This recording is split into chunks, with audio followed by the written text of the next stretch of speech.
In the beginning was God. And there was people, and the times then was nebulous and filled with murk. And as a low cloud come o'er the blind and weary critters of this here earth, and they heard a faint tinkling in the distance.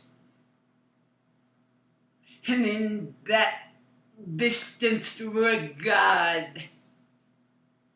And God spake through the tinkling, which no one understood, except the demigods and gurus. And they themselves neither understood, but pretended to decipher God's tinkling, which they greatly distorted.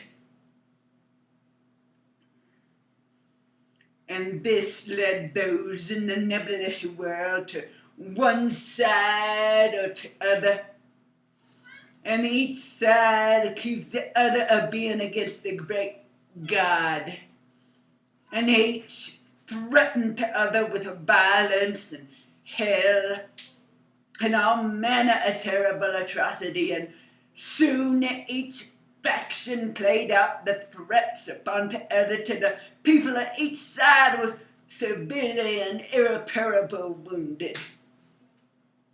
And it came to pass that neither side could hear God's tinkling, though each side pretend.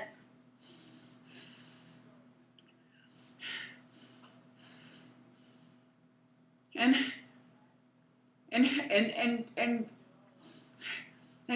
they forgot God's tinkling sounds altogether.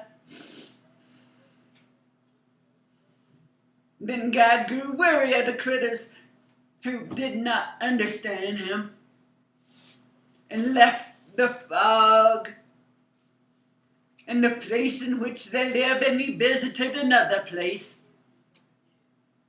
The beings left in the fog kept a fighting over his signs and messages and miracles that were no longer, though they saw him still in the clouds and the stars and the sometime grilled cheese sandwich.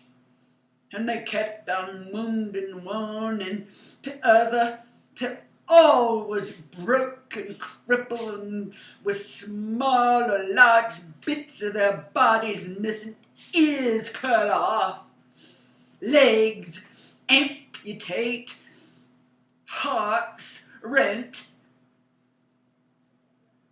In time, God remembered the people of the place of the fog, but the world he found was filled with beings who found him all variants of fruit, crawl in his lap and stroke his beard, and God was very pleased.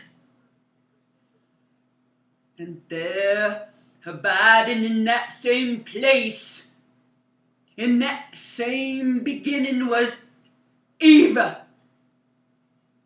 And Eva was the mother of all humanity.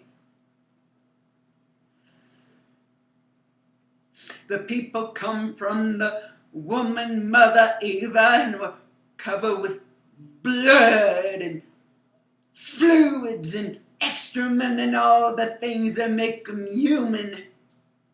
And these here filthy critters was the beautiful children of Eva. And she loved them. And her children run around her feet and nuzzle at her breast, and it was good.